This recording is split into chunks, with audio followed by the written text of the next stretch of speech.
कांदिवली कोली युवा एकता संघ और रोटरी क्लब के संयुक्त विद्यमान से आज यहाँ पर ब्लड डोनेशन का कैंप का आयोजन हुआ। चश्मा शिविर का भी आयोजन हुआ है और साथ साथ में कोलियों का जो अनेक सालों से क्रिकेट का टूर्नामेंट वो करते हैं मुकेश भंडारी जी के नेतृत्व में। बहुत ही अच्छा कार्यक्रम को आप यहाँ पर देख रहे हो। अभी तक 50 बॉटल से भी ज़्यादा रक्त संकलित हुआ है और 100 का टारगेट है उनका।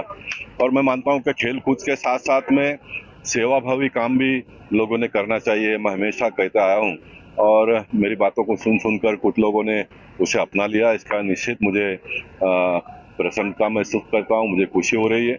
और इसी तरह से समाज की सेवा हम सब लोगों ने मिलकर आने वाले दिनों में करना चाहिए। देश के प्रधानमंत्री सम्माननीय नरेंद्र मोदी जी, महाराष्ट्र के मुख्यमंत्री देवेंद्र फडणवीस जी जिस प्रकार से काम कर रहे हैं, महाराष्ट्र और देश को आगे बढ़ा रहे, वैसे हम सब लोगों ने मिलकर अपने समाज के लोगों को आगे बढ़ाने का अवसर इस प्रकार के कार्यक्रमों के माध्यम से आमचा आज हा मेडिकल कॅम्प कांदिवली युवा क्रिकेट संघ त्यांच्या मार्फत आयोजित केलेला आहे आणि रोटरी क्लब मालाड यांच्या माध्यमातून आम्ही इथे आयोजन केलेलं आहे। मागच्या वर्षी आम्ही मालवणी गावात केला होता, त्यावेळेला जवळजवळ 120 ते 130 लोकांनी याच्यात सहभाग घेतला आणि त्याच्यामध्ये आम्ही त्यांना फ्री ऑपरेशन करून देतो।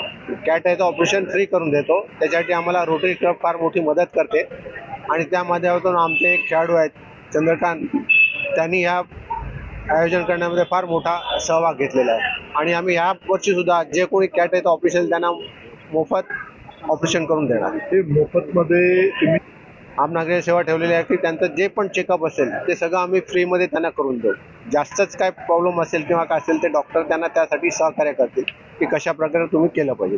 हे काम तुम्ही त्याचा फार आनंद होतो। हे आम्ही एकटे करत नाही, तर आमचे सगळे म्हणजे 16-18 गावचे जे संघ आहेत ते एकत्र येतात आणि सगळ्यांनी मिळून हा आम्ही कॅम्प आयोजित केलेला आहे। फक्त नेत्रचिकित्सा नाही, इथे तर आम्ही आज ब्लड कॅम्प सुद्धा ठेवलेला आहे आणि त्या याच्यामध्ये जवळजवळ 50 ते 60 बॉटल आम्ही जमा करण्याचा प्रयत्न करणार।